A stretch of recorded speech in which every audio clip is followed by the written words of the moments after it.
Hi, I'm Lisa with Lisa Boone Designs. Welcome to my channel. Today, we're going to be using the new DIY paint, Cottage Color.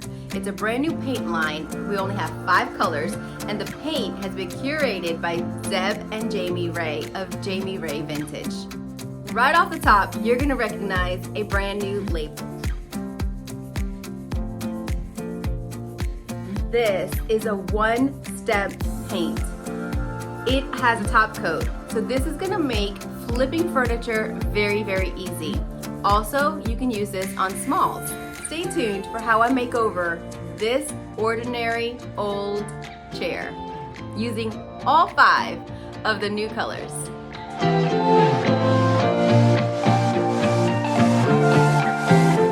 different colors, and we're going to go through all of them. Now, this is Vintage Mint. As you can see, I've already dipped into this one. Vintage Pink. White Linen. It is like white. Super, super, super, super white. This is Paint Blue. This is not DIY paint as we know it. This is a one-step paint. It has a sealer in it. And so we're used to DIY paint, just dip and go. You don't have to have any worries. This paint, you're gonna have to stir it. Can you see the pigment and can you see how they're like the top coat? So before using Cottage Color, you have to stir it up. And see how now it's a lot lighter? That pigment was sitting there on top. You're gonna wanna really stir it up. I don't suggest shaking it, I just suggest stirring it really, really well before using it. And now you can see that it's a really, really pale mint green. Here's a quick look at white linen. I went ahead and I applied 2 coats, and I did experience some bleed through, so I sprayed it with shellac and then applied 2 more coats, and I had really, really great coverage. I didn't have to do that with the other colors, however. And I just used my Klingon S30 to apply it on the seat of the chair. You can order any of the products that I use today on my website, lisaboondesigns.com, and please don't forget to subscribe to my channel. And don't forget also to hit that notification bell so that you'll be updated when I upload a new video. Thank you so much for watching. Continue to see how I transform this chair using all 5 of the DIY Cottage Color colors. Let me know in the comments below which color is your favorite.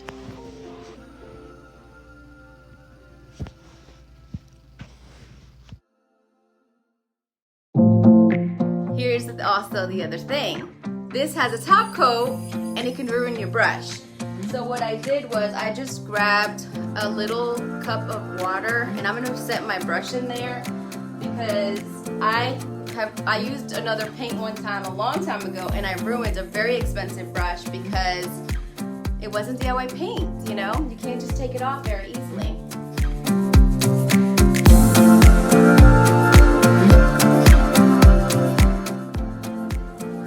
For my first color on the back of the chair, I'm using Paint Blue. It is a very, very pale blue color.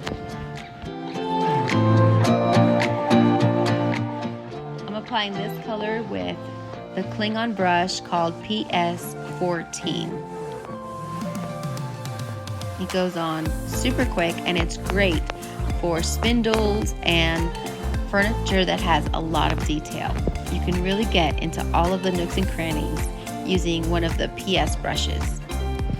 The next color that I'm using is Vintage Mint. It is really just a very pastel mint color.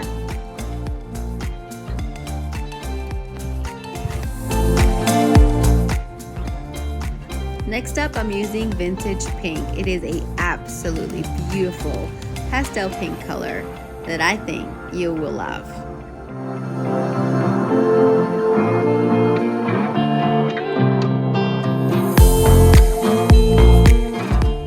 My first coat on this chair, my colors are kind of see-through, and so I definitely had to do 2 full coats, and then I did a couple of touch-up spots. So you will probably have to do 2 to 3 coats depending on the color that you choose and the product that you're painting.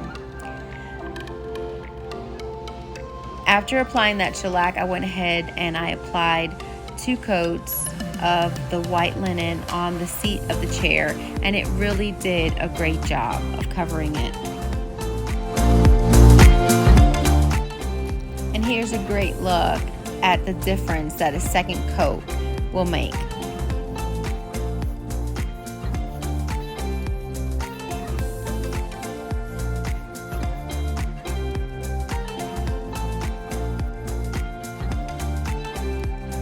I'm currently editing this video from an adventure trip that my daughter and I have taken.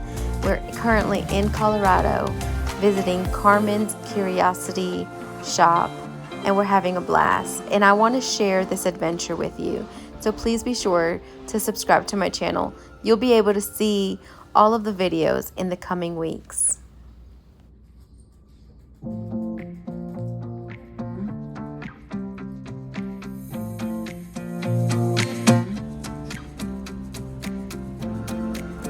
I applied gray skies on the outside of the chair because I knew that I wanted to use that color for a stencil, and I wanted to tie it all in. The gray skies is a great color if you want to make some farmhouse signs and not have it powder up when you distress it or bleed when you use a top coat. I used one of the JRV stencils. You want to make sure to really use a dry brush because this paint is very liquidy, and if you want to have a clean look, you want to make sure to dab off that extra paint on a cloth or a napkin. You can dab it on, or you can do the swirly technique. I prefer doing the swirly technique, and it goes by really fast.